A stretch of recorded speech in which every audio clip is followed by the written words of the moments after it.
День за днем корреспонденты нашего канала следят за развитием событий в республике и за ее пределами. Сегодня, подводя итоги минувшей недели, мы расскажем о самых заметных из них. Вы смотрите программу «Якутия. День за днем». В студии Дарья Короленкова. Вот о чем мы расскажем в ближайший час. В Тампонском районе Якутии сданы 2 ключевых моста. Узнаем, как обновленный маршрут станет стимулом для развития республики. В подмосковном санатории Бес-Чагда состоялась передача новых тренажеров для скорейшей помощи раненым солдатам. Узнаем, как это было. Особый контроль за зимним завозом в Калмыцкой группе районов, где прошло совещание. На встрече обсуждались вопросы подготовки к поводкоопасному периоду. Инновационный комплекс «Визионер» от разработчиков Сколково появился у нас в республике, чтобы облегчить ситуацию к подходам реабилитации. В Якутске завершился республиканский культурный форум «Арктида». В его рамках прошли мастер-классы с участием представителей ведущих республиканских учреждений культуры.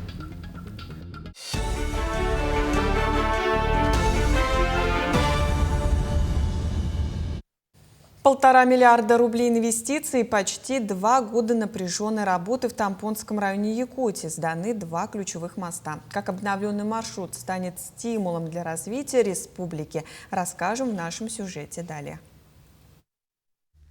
Строительство проведено в рамках соглашения о сотрудничестве между Якутией и добывающей компанией «Полиметалл». Мосты соединили берега 2 рек в Тампонском районе – Тампо и Дюгандя. Это обеспечит круглогодичное сообщение от Верхоянска до федеральной трассы Колыма, наладится связь арктической зоны республики и промышленных кластеров с федеральной дорожной сетью страны и укрепит экономическую стабильность региона. Сегодня мы уже вложили свыше 4 миллиардов рублей из Дорожного фонда республики.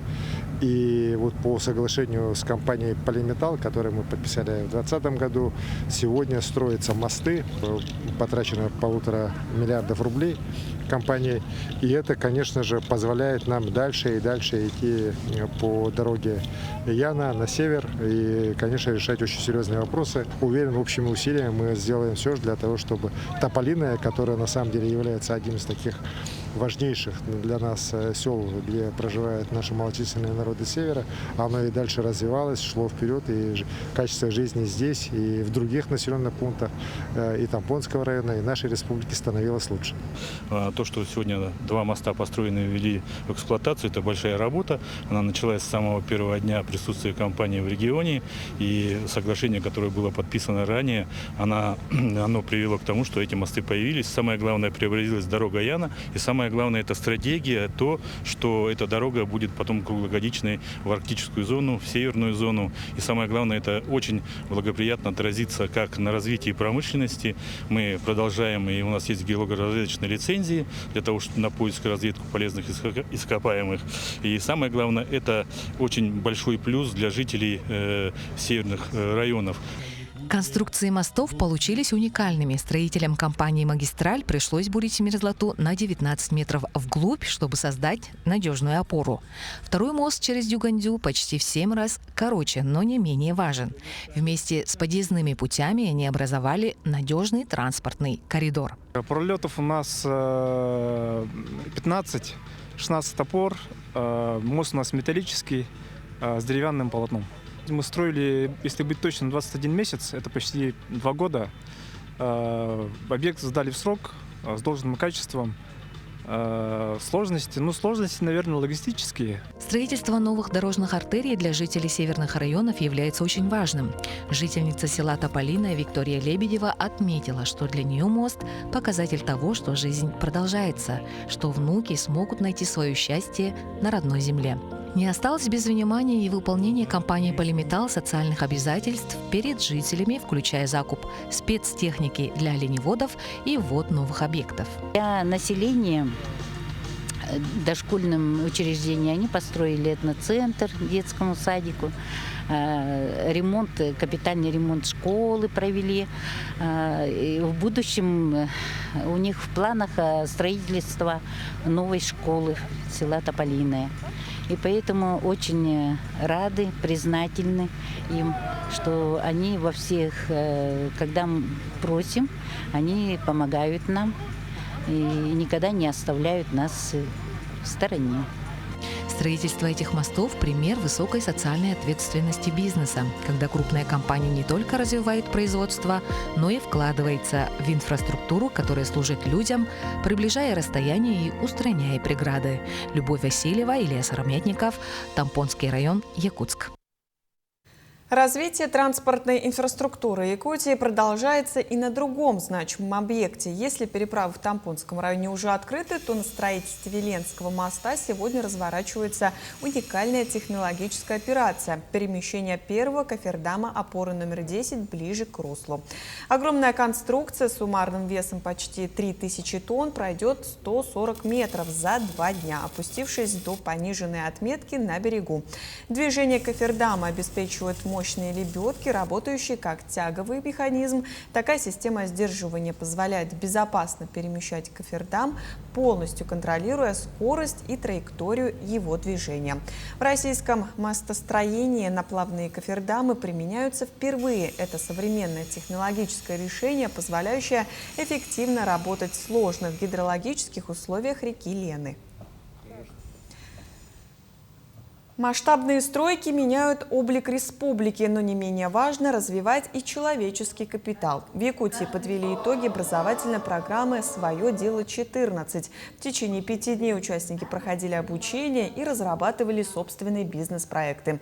Они представили идеи в различных сферах, ориентированные на запуск и развитие предпринимательской деятельности. Завершающим этапом программы стала защита проектов. По ее итогам победителем был признан Владислав Сивцев с идеей по разработке изделий из натуральной кожи. Выпускник программы получил грант в размере 200 тысяч рублей на реализацию собственного проекта. Одни только положительные эмоции. Но на самом деле я не сомневался в том, что именно я получу грант, как и получилось. Вот, мой бизнес-проект – это производство кожаных изделий из натуральной кожи, кошельки, карт-холдеры. Вот как раз-таки этот сертификат мне поможет приобрести то оборудование, чтобы я мог улучшить качество производства и масштабировать, конечно же, свой бизнес. Эти знания и опыт обязательно применю уже дальше на практике.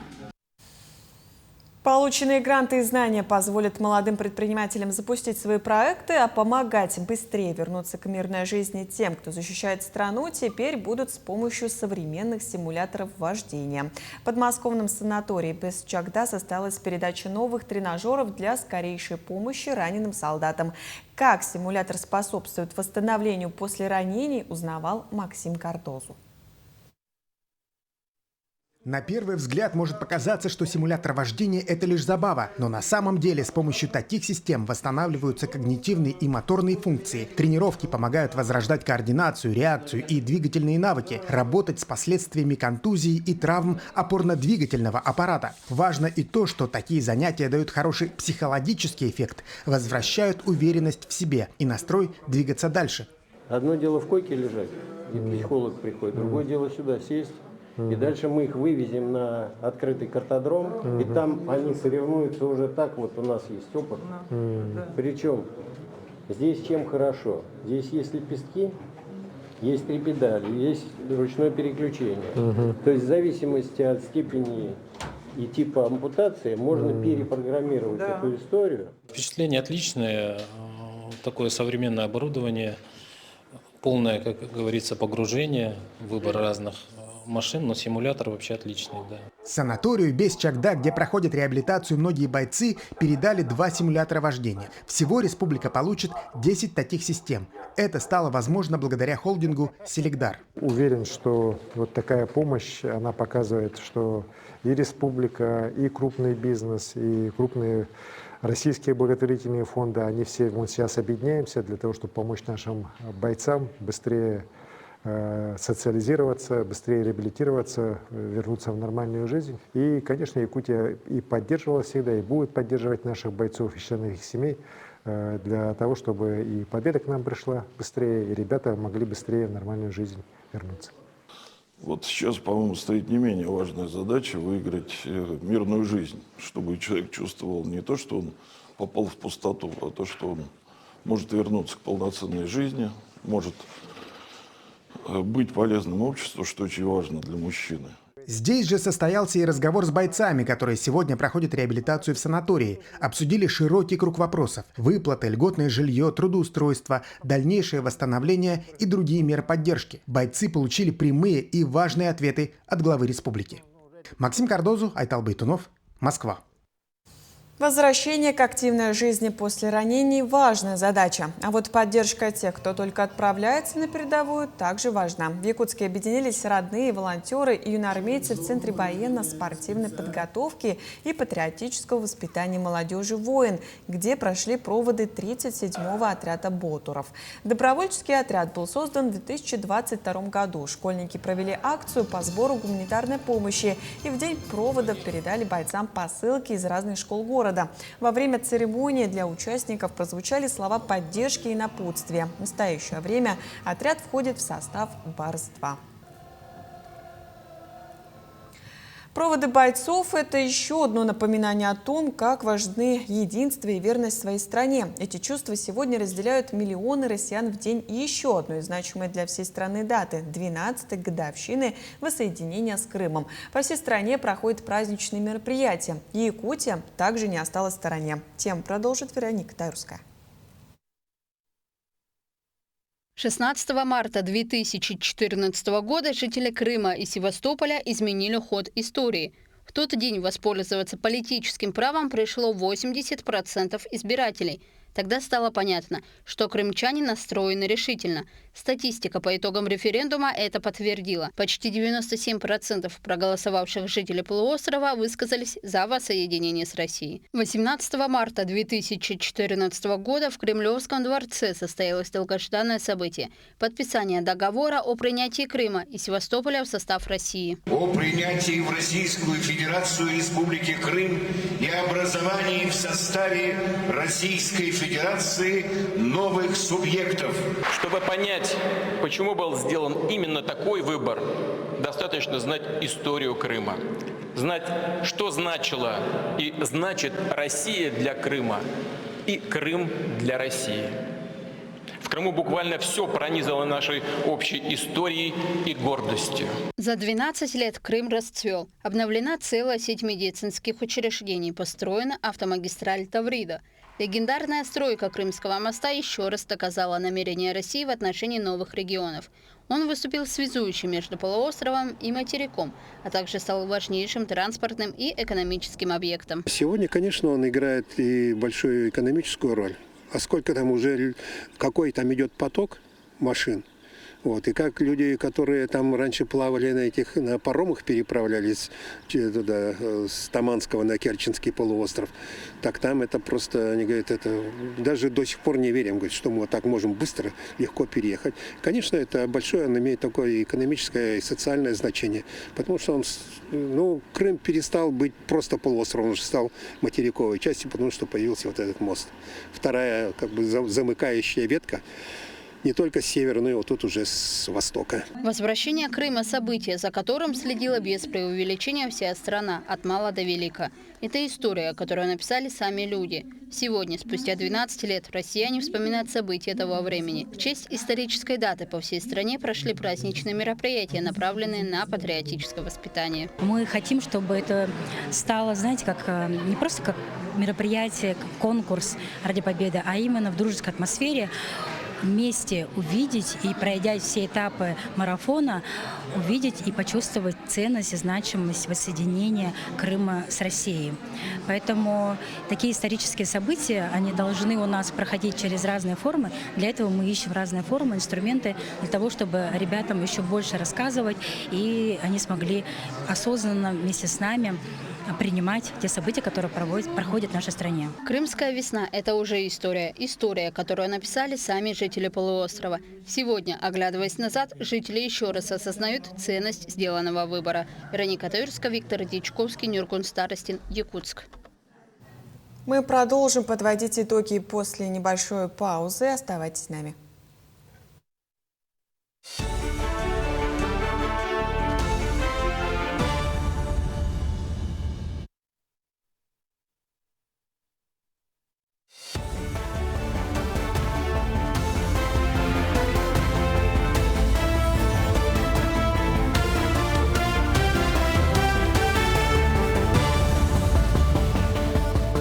Вы смотрите программу «Якутия. День за днем». Мы продолжаем. Крупный якутский алмаз ювелирного качества весом 106,47 карат будет назван в честь Года единства народов России, объявленного президентом страны Владимиром Путиным. Об этом стало известно во время рабочей встречи главы республики Айсена Николаева с генеральным директором Алроса Павлом Маринычем в Москве. Компания поддержала эту идею Илдархана. Отдельно на встрече обсудили ситуацию в мировой алмазной отрасли. Несмотря на серьезное давление на рынок, Алроса сохраняет лидирующие позиции в мировой алмазодобыче. Чистая прибыль компании за прошлый год составила больше 36 миллиардов рублей. Надо отметить, что Алроса по итогам 2025 года второй год подряд уже является единственной публичной алмазодобывающей компанией в мире, которая работает с положительным финансовым результатом. Мы не собираемся эти позиции сдавать и не только не останавливаем действующие, но и формируем новые проекты развития, как с точки зрения развития инфраструктуры, так и с точки зрения алмазодобычи и диверсификации своего бизнеса. Помимо вопросов алмазодобычи, внимание уделяется и безопасности в жилом секторе. В России ужесточили требования безопасности по эксплуатации газового оборудования. Изменения в федеральный закон вступили в силу с марта этого года. Принципиальные изменения, в частности, коснулись договоров по техническому внутриквартирному и внутридомовому обслуживанию. Как отметили в компании «Сахатранснефтегаз», если вы заключили договор сроком до 1 января 2024 года, его необходимо обновить. Кроме того, обязательным стало проведение обследования дымоходов и вентиляционных каналов осенью, в середине и в конце отопительного сезона. В части замены оборудования существующего тоже только мы имеем право делать. То есть, если вам необходимо заменить оборудование, вы должны будете обратиться к нам или в наши эксплуатационные участки по районам. Ремонт газового оборудования также остается на свободном рынке, то бишь, если раньше у нас, сегодня у нас порядка 20 организаций по городу Якутску занимаются ремонтом, вы также можете обращаться к ним. Только есть требование, что за 3 дня вы должны будете нас уведомить. Совсем другие меры безопасности сейчас актуальны на сезонных дорогах республики. Почти 329,5 тысяч тонн жизнеобеспечивающих грузов доставлено по автозимникам Якутии. Это 53,5% от планового объема. Данная статистика была озвучена на заседании оперативной группы по вопросам зимнего завоза грузов. Также обсуждались вопросы обеспечения безопасности перевозок в период завершения сезона автозимников. В связи с приближением теплого времени года поручено усилить контроль за соблюдением установленной грузоподъемности транспортных средств на ледовых переправах. Особый контроль за зимним завозом в Колымской группе районов, где прошло совещание с первым зампредом правительства Дмитрием Садовниковым. На встрече обсуждались вопросы подготовки к паводкоопасному периоду и о ходе завоза жизнеобеспечивающих грузов. В настоящее время перевезено уже более 306 тысяч тонн товаров первой необходимости. Данные цифры составляют почти половину от поставленного плана, а именно 49,9%. Несмотря на позитивную статистику, в вопросах предстоящего сезона паводка все не так радостно. По данным гидрометеослужбы и других надзорных органов, прогнозы погодных условий пока неудовлетворительны. Районы, которые готовятся в этой истории, понятно, что связаны с доведением финансовых средств на местах. И сегодня по нашему решению мы требуем и в качестве поручений финансового блока правительства в первоочередных мероприятиях все равно рассматривать вопрос финансирования по данным мероприятиям. Я думаю, что этот вопрос абсолютно будет решен. Помимо подготовки к паводкам и завоза грузов, в арктических районах этим летом займутся еще одной важной задачей. Летом начнется масштабная очистка от металлолома. В рамках федерального проекта «Чистая Арктика» в этом году запланирована уборка территорий в Алайховском, Анабарском, Булунском, Верхоянском, Нижнеколымском и Усть-Янском районах.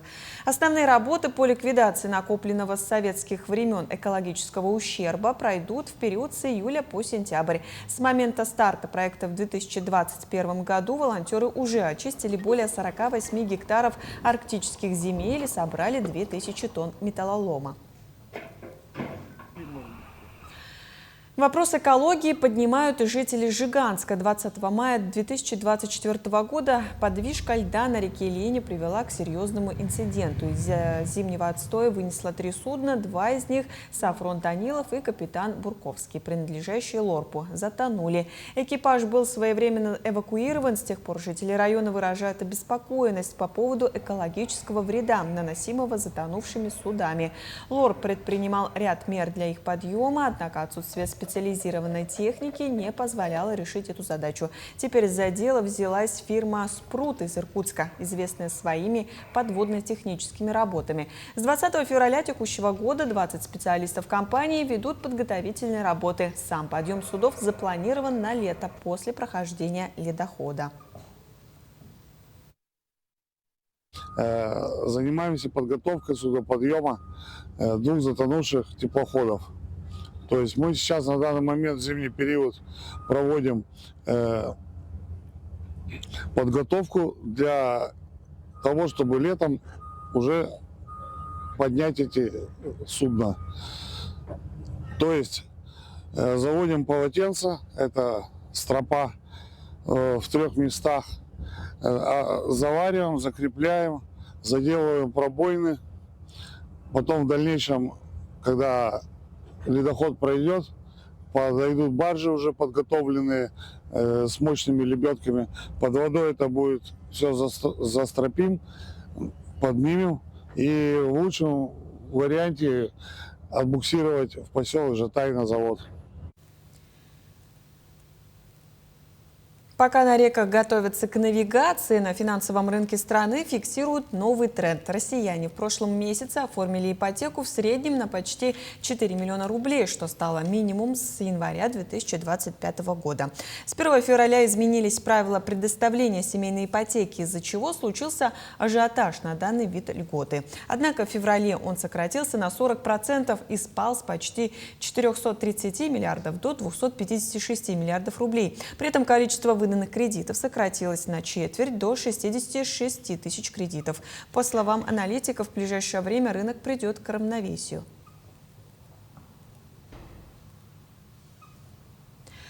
Пока рынок ипотеки ищет равновесие, социальная инфраструктура в арктических районах продолжает укрепляться. 24 медицинских объекта построили в арктических районах Якутии за 6 лет.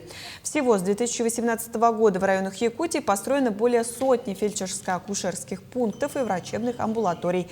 3 из них открылись в прошлом году. ФАП в селе Нижний Янск, врачебная амбулатория в селе Казачье Устьянского района и ФАП в селе Оленегорск Алайховского района.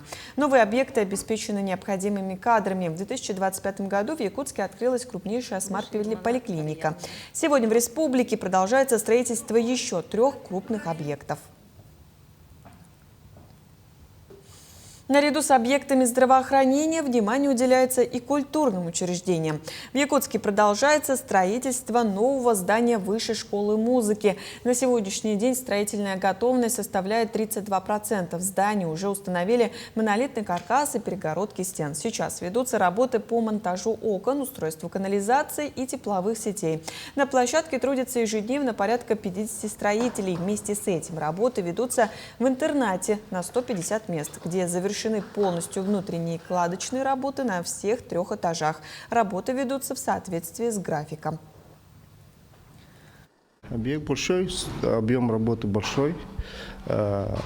Интернат, школа 10 тысяч квадратов составляет с полной отделкой. Сухие смеси мы закупили, металл закупили. По благоустройству у нас материалы все уже закуплены. Коллектив Высшей школы музыки, учащиеся и их родители очень ждут открытия новых аудиторий, помещений, которые будут находиться в здании Высшей школы музыки. Ну и самое главное, концертного зала, который будет отвечать всем современным образовательным требованиям. Новые здания строятся по всей республике, а вот для жителей столичного дома по улице Лермонтова вопрос с переселением остается открытым. Попытки так и не увенчались успехом, несмотря на откровенно плохое состояние здания. Как долго продлятся мытарства горожан, попытался выяснить наш корреспондент. Лермонтова, 28, квартира 3. Вот аквариум. Так резиновые сапоги стали лучшими друзьями жителей дома по улице Лермонтова, 28. Авария – результат изношенных сетей, что неудивительно. Дом построили больше 70 лет назад. И тут, конечно, целый букет проблем. От лопающихся батарей до капающих потолков. Последний раз, когда управляющая компания приехала, пошли проверять трубы в квартире. Ой, у вас трубы ржавые, поэтому к вам вода не поступает. Это что, отговорка, что ли? Или они что думают, тут 2 квартиры живут, так нам напор не нужен, вода не нужна? Жители уже обращались в редакцию нашего телеканала. С тех пор мало что изменилось и стало только хуже. С Валерием Поповым мы разговаривали в апреле прошлого года. Тогда он вынужденно переехал. В его квартире провалился потолок. Но пенсионеру пришлось вернуться. Потому что денег нету, сейчас аренда повысился, вот поэтому вот я приехал сюда жить. Живу один. Терплю, вот жду. К 1000 проблем добавилась еще одна. Рядом начали возводить многоквартирный дом. Теперь деревяшка находится ниже. Это значит, что с приходом тепла заливать ее будет еще больше. А санточку, куда жители выносили отходы, огородили забором. В этот раз смотрим, стройка опять началась. Опять туда к ним пошла. Говорю, вы калитку не закрывайте. Нельзя. Дети будут бегать. Опасно. Я говорю, а мы куда должны все это выливать? Звонили опять в округ, они там ездили, вроде вопрос решили. Сейчас пока не закрывают.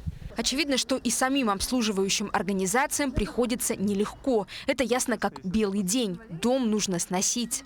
Ставим вопрос о том, что дальнейшая эксплуатация данного здания невозможна. В принципе, требуется принятие какого-то экстренного решения, как раз касательно расселения и дальнейшей судьбы этого дома и жителей.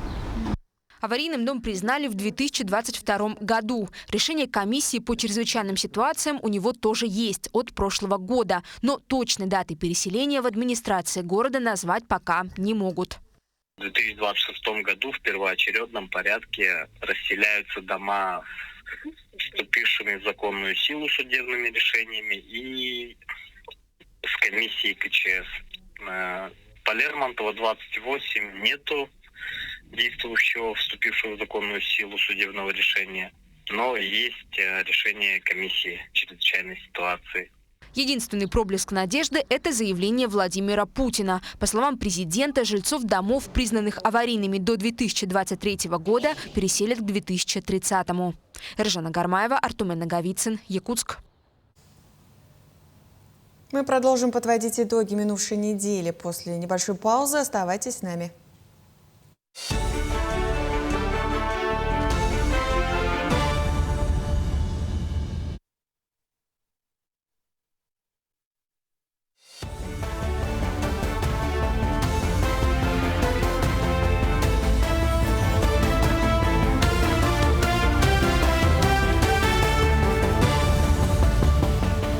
Вы смотрите программу «Якутия. День за днем». Мы продолжаем.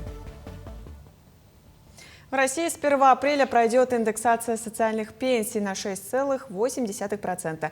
Ее средний размер увеличится до 16,5 тысяч рублей. Так, дети-инвалиды будут получать до 24,5 тысяч, а инвалиды с детства первой группы до 25 400 рублей. Индексация затронет и другие пособия. С 1 апреля социальный фонд увеличит выплаты по уходу за людьми старше 80 лет, а также для инвалидов первой группы. С начала нового месяца они будут получать до 1500 рублей. Социальные вопросы остаются в центре внимания, но не менее важна и коммунальная инфраструктура. 26 котельных в Алданском районе переведут на газ, что обеспечит надежное теплоснабжение 6 населенных пунктов и улучшит качество жизни более 8 тысяч домовладений.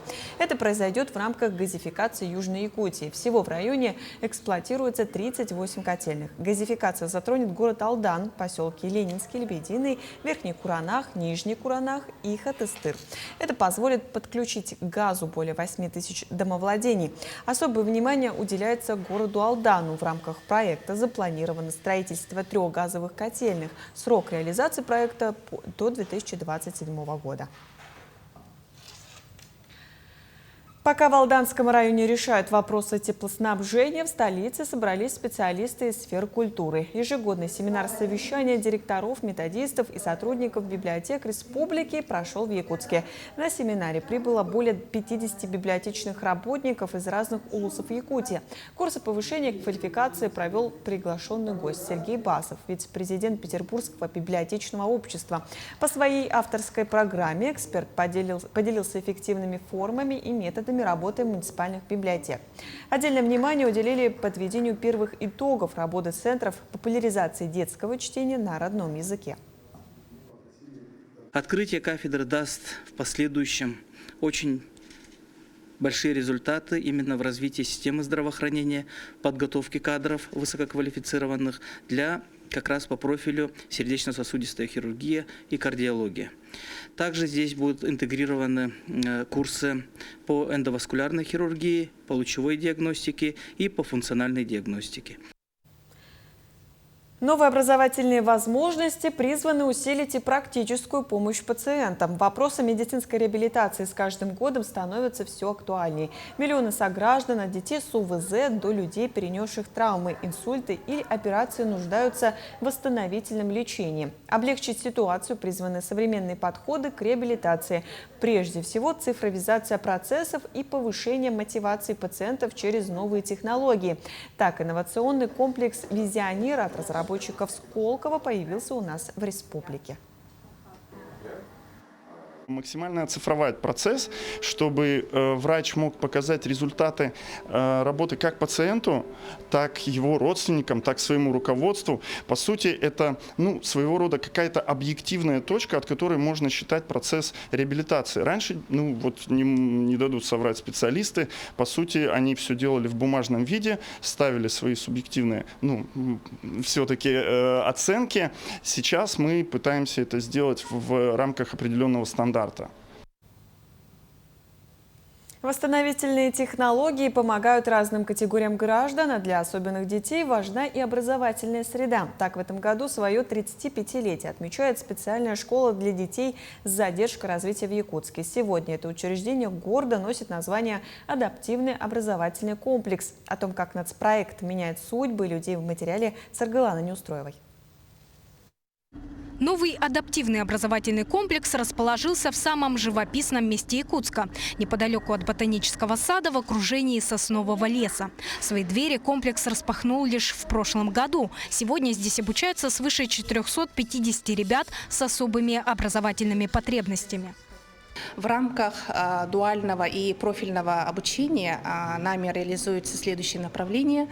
Это швейное, столярное, гончарное, парикмахерское дело и растениеводство. И наши выпускники получат возможность, у них будет возможность получать профессии наряду с аттестатом об основном общем образовании.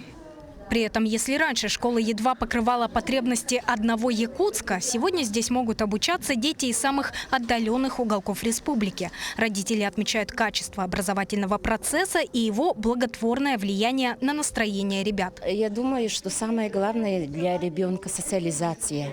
Здесь она разговаривает каждый день с ровесниками, играет. Здесь в школе тебе хорошо? Да. Угу. Что тебе нравится здесь? Лепить, рисовать. А еще мне нравится физкультура. Сама Ангелина и ее мама Елена Унарова из Татинского района. Вопрос обеспечения жильем для них первостепенный. Но уже в следующем году на территории комплекса завершится строительство интерната и детского сада. И все благодаря реализации национального проекта, инициированного главой государства Владимиром Путиным. По этой же линии когда-то в Якутске открылась и арктическая школа республики. На сегодня у нас 276 учащихся, практически вся республика, поэтому входная зона, она начинается у нас с карты республики, и обычно мы гостям рассказываем о Якутии и о том, как поступают сюда дети. Дети поступают на конкурсной основе, у нас нет закрепленной территории, в принципе, даже дети могут поступать и из других регионов Российской Федерации. Образовательная программа здесь по-настоящему обширна и охватывает, пожалуй, все интересы подрастающего поколения. Беспилотники, робототехника, плавание, единоборство, музыка, волонтерство. Искусство. В общем, этот сухой канцеляризм многопрофильный действительно вместил в себя множество направлений обучения. Для меня это вот как диснеевская история, вот из маленькой деревни выйти в город. Я и представить не могла то, что я буду обучаться в городе, так еще и в такой хорошей школе. Самое главное, что ребятам здесь помогают поставить цель, представить будущее как не нечто стихийное, а вполне управляемое и планируемое событие. Учителя уверены, их воспитанники точно найдут себя в любой сфере. Сарглана Неустроева, Нюргун Старостин, Якутск. Современные подходы в образовании дополняются новым оборудованием в медицине. Так, в офтальмологическую больницу поступили новые аппараты, которые помогут врачам в борьбе за сохранение зрения. Специалисты успели опробовать в деле свою современную лазерную установку. Работая внутри глаза, она лечит катаракту и разные виды глаукомы. А благодаря недавно прибывшему томографу офтальмологи могут за один раз выполнить целый комплекс исследований, изучить глазное дно, сделать сканы и сравнить результаты. Поступила техника и для хирургов. Вот уже пару месяцев в ходе операции они применяют новые микроскопы. Оптический когерентный томограф. Мы его закупили 2 штуки. Как раз один из них уже мы увезли в Мигино-Кангаласскую центральную районную больницу, в село Майя, где офтальмологи в течение вот этих нескольких недель пройдут обучение и уже приступят к работе на нем. Мы планируем как раз это сделать к закрытию переправы, чтобы жителям Заречья была возможность пройти оптическую когерентную томографию. Это снимки сетчатки, диска зрительного нерва на месте, уже там. Забота о здоровье и развитии людей. Теперь о поддержке молодежи в районах. Комитет по молодежной и семейной политике Ленского района отмечает юбилей. Вот уже 15 лет коллектив комитета помогает молодым людям найти свое место в жизни, самореализовываться. Как именно, смотрите далее в сюжете. Комитет по молодежной и семейной политике был организован в 2011 году. С момента основания в вновь созданном учреждении работало всего 2 молодых специалиста. Они взяли на себя огромный пласт работы, который охватывал разные сферы жизни Ленского района. С каждым годом сотрудников становилось больше, открывались новые отделы. Сегодня в молодежном коллективе 17 человек. Руководит комитетом с прошлого года Ксения Попова. Девушка много лет работала в коллективе ведущим специалистом по молодежной политике. Также занималась волонтерским движением «Лучи Ленска». Много лет назад, скажем так, этот путь мой молодежный начался с комитета по молодежной политике. Потом был небольшой перерыв, где я попробовала себя в другой отрасли, была руководителем лагеря «Алмаз», который тоже сейчас в республике является лучшим лагерем. Вот. Ну и потом меня пригласили, скажем так, на должность председателя комитета по молодежной и семейной политике. В мои обязанности, конечно, как руководителя входит поддерживать мою команду во всем, реализовывать их любые предложения, поддерживать их, общаться с нашей действующей властью.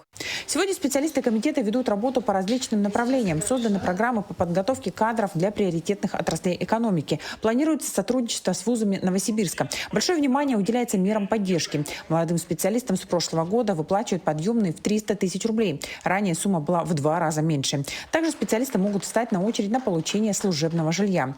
Ведется работа с молодежью, уделяется большое внимание их патриотическому воспитанию. Еще одна весомая задача – работа с некоммерческими организациями. Чтобы сделать что-то хорошее, все равно нужны средства, чем мы и помогаем нашими местными конкурсами. Также мы подталкиваем, обучаем их, чтобы они участвовали в федеральных грантовых конкурсах, республиканских.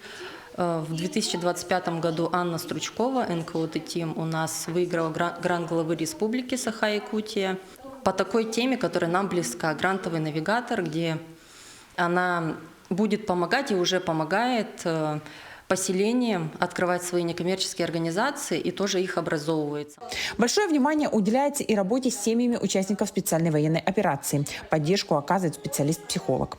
Сейчас тесно работаю с семьями СВО, и с детьми, и с женами, и с мамами, и с самими демобилизованными бойцами, с теми, кто находится непосредственно сейчас в зоне специальной военной операции. Мы с ними на онлайн-связи поддерживаем контакт. Проводит комитет и ряд других мероприятий. Оказывается поддержка семьям и юбилярам, роженицам и молодым семьям. Отдел по семейной политике занимается различными денежными выплатами. 50 лет совместной жизни юбилейная пара получает выплату 50 тысяч рублей. В прошлом году у нас было больше 30 заявлений. Всем выплатили. Также у нас есть денежная выплата юбилейным детям. Каждый 50-й, каждый 100-й получает также денежную выплату 50 или 100 тысяч рублей. Каждый год комитет проводит яркие и запоминающиеся полезные мероприятия, где молодые люди вдохновляются новыми идеями, знакомятся друг с другом, обмениваются опытом и создают новые проекты. За 15 лет существования комитет становился не единожды лучшей структурой республики. Лучи Ленска были признаны лучшими волонтерами в Якутии. В копилке комитета десятки наград, а впереди не менее важные задачи, нацеленные на позитив, на активную, творческую, здоровую, полноценную молодежь, которая через несколько лет станет прочным фундаментом для строительства сильного государства. Светлана Балеева, Виталий Андреев, Ленск. Мы продолжим подводить итоги после небольшой паузы. Оставайтесь с нами.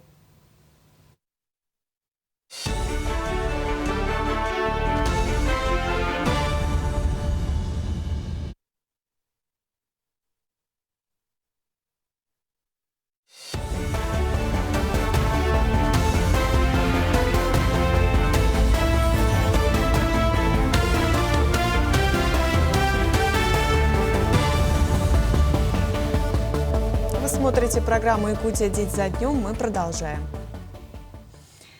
В Якутске прошло торжественное заседание, посвященное 25-летию его образования и 85-летнему юбилею Юлии Николаевны Григорьевой. За время существования организации было внесено более 100 инициатив, большинство из которых решены и внедрены в жизнь. В их числе сохранение якутского скота и лошадей, развитие языков народов республики, работа по профилактике алкоголизма. Более 200 населенных пунктов стали зонами трезвости, а в Якутске начали упорядочивать его продажу. Среди недавно поднятых Советом вопросов рассмотрение возможности увеличения продолжительности лечения пожилых граждан в стационарах и усиление работы по обеспечению санаторно-курортным лечением людей старшего поколения с сердечно-сосудистыми заболеваниями. И сегодня я выражаю благодарность бывшим нашим руководителям Михаилу Ефимовичу, Штуробу, Борисову, Данчиковой, Михаилу Асену Сергеевичу, что они нам помогали и помогают. И мы дальше будем работать. У нас планов много. Например, мы не только заседаем, но и мы контролируем, как выполняются наши рекомендации. Общественная деятельность, направленная на развитие республики, имеет глубокие исторические корни. Так, в республике широко отметили 130-летие со дня рождения выдающегося государственного деятеля Ильи Винокурова. В Якутске почтили память руководителя, сыгравшего ключевую роль в спасении десятков тысяч человек от голода в 1930-е и 1940-е годы. По его инициативе организовали рыболовецкие бригады, разрешили охоту без ограничений по срокам, освободили колхозников от обязательных поставок. Кроме того, в период его работы в республике открылись больницы и укрепилась система медицинской помощи. В 1946 году была выдвинута идея создания университета в Якутии. В честь юбилея запланированы памятные мероприятия в республике. Завершился республиканский культурный форум «Арктида». В его рамках прошли семинары, сессии и мастер-классы с участием представителей ведущих республиканских учреждений культуры и искусства. Отдельное внимание уделили сохранению эпоса на семинаре и практикуме «Единая система домов Олонхо». Определение нового вектора развития культурной жизни республики стало основной целью форума. Завершилось мероприятие музыкально-театральным шоу «Так звучит Якутия». Республика настолько уникальная и богатая своей культурой, своими традициями. И очень важно, что в вашей республике сохраняются и уделяется большое внимание духовно-культурным ценностям. Это очень важно. Прошел первый день форума, на котором я присутствовала, очень продуктивно. Мы обсуждали вопросы сохранения культурного наследия, в частности, сохранение объектов культурного наследия, как их можно вовлечь в хозяйственный оборот, использовать под современное использование, причем не нарушая исторический облик памятника и с бережным отношением. От сохранения культурного наследия к развитию профессиональных возможностей. В Якутии прошел 11-й региональный этап чемпионата по профессиональному мастерству «Обилимпикс». Соревнования проходят на 19 площадках по 72 компетенциям, из которых 20 введены впервые в этом году. Среди них нейросетевое искусство, макраме. Участниками чемпионата стали более 420 конкурсантов и специалистов. Одним из первых этапов стало проведение мастер-классов, где сами же участники продемонстрировали студентам медколледжа свои умения. Итоги чемпионата будут подведены 25 марта. Традиции единства и взаимоуважения находят отражение и в выставочных проектах. В Нерюнгринской городской библиотеке открылась выставка в честь Года единства народов и Года культуры. На ней представлены книги, рассказывающие о культуре, истории и обычаях разных народов России. Выставка украшена флагами регионов страны и предметами быта. В рамках мероприятия тематики года библиотека объявила конкурс рисунков на тему народного единства среди детей. Юные нерюнгринцы могут проявить фантазию и выразить свое видение темы через искусство.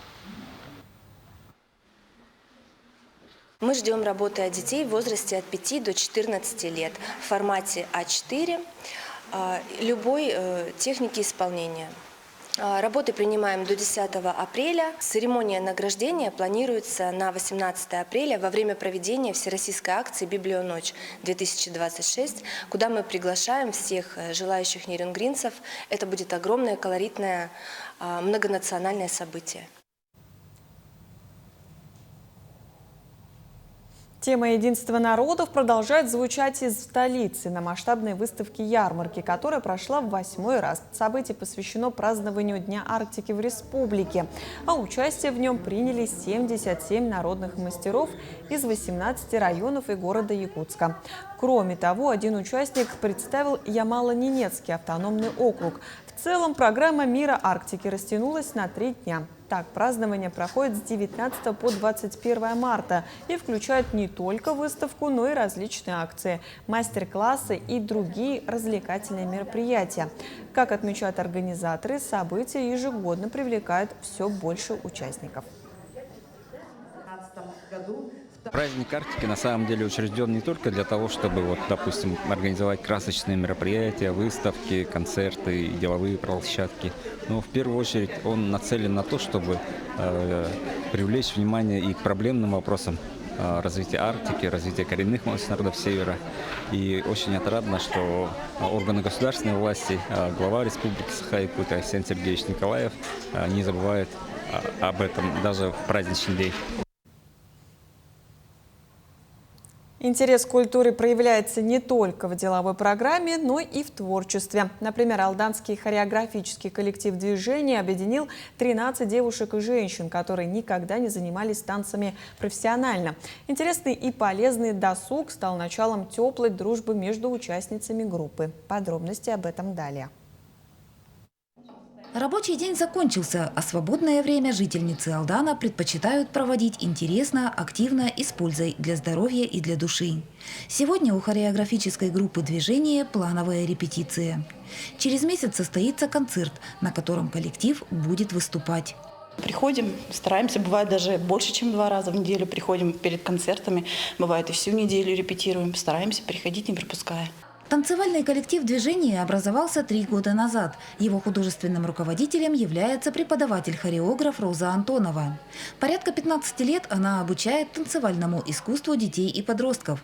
Однако со взрослыми ученицами, по словам Розы Михайловны, работать ничуть не сложнее. Это мои мамочки, многие мои мамочки, моих воспитанниц. Вот. И по инициативе мамочек наших мы собрались. Процесс сразу пошел слаженно и продуктивно, и сегодня репертуар движения весьма разнопланов. Танцы народов мира, классические постановки, современные ритмы, направления, стили и виды хореографического искусства девушки осваивают с энтузиазмом и вдохновением. Это отдушина. Мы здесь отдыхаем, можно сказать. Без танцев жить, нет в наше время. Несмотря на то, что дома ждут дети, уроки, мы все равно приходим. Коллектив движения объединил 13 человек. Профессионально хореографией ранее никто не занимался. Алданочки трудятся в разных сферах, они жены и мамы, и у каждой немало хлопот. Однако искусству танца их сердца принадлежат безраздельно. К подготовке выступлений девушки подходят творчески и креативно, продумывая все штрихи танца и мельчайшие детали костюмов. Мы все с девочками собираемся, ищем, всегда советуемся, чтобы это все вместе было, и приобретаем мы сами костюмы. За 3 года совместной творческой работы в группе между участницами сложились не просто хорошие отношения. Девушек связывает крепкая дружба. Имеются у коллектива и свои традиции. Настолько дружный коллектив, мы настолько все как-то слились в одно целое. Мы очень сдружились, много времени проводим вместе. И не только здесь в зале, но и за пределами зала. Планов на ближайшее будущее у коллектива множество. Впрочем, всех секретов артистки пока не раскрывают. Между тем, талант алданочек уже завоевал армию поклонников. Татьяна Вахнина, Сергей Шипачев, Александр Лукин, Алдан. Алданский коллектив нашел себя в танце, а юные журналисты со всей страны в науке и медиа у нас в Якутии. Всероссийский проект «Юнпресс» о науке проводит медиаэкспедиции по городам России для начинающих журналистов и блогеров. Ранее в этом сезоне юнкоры посетили Санкт-Петербург, Нальчик и Нижний Новгород. Цикл экспедиций завершился в Якутске. Так, ребята прошли обучение в СФФУ. Далее познакомились с музеем Мамонта и посетили технопарк Якутия. Кроме того, в рамках медиаэкспедиции доцентов факультета журналистики Московского государственного университета провели лекции для юнкоров республики, студентов и всех желающих. Впервые, когда я узнал о том, что поеду в этот прекраснейший город, у меня был большой шквал эмоций. Первый день был очень-очень наполнен разными мероприятиями, активные лекции, разные многие знания, опыт в съемке, в создании репортажей, в создании постов и написании лонгридов. Этот опыт, конечно же, в будущем очень хорошо мне поможет, потому что я хочу связать свою будущую профессию с сферой журналистики и медиа, а также кино и режиссеры. Такими были итоги этой недели. Мы продолжим следить за развитием событий в республике, за ее пределами. Всего хорошего и до встречи в эфире.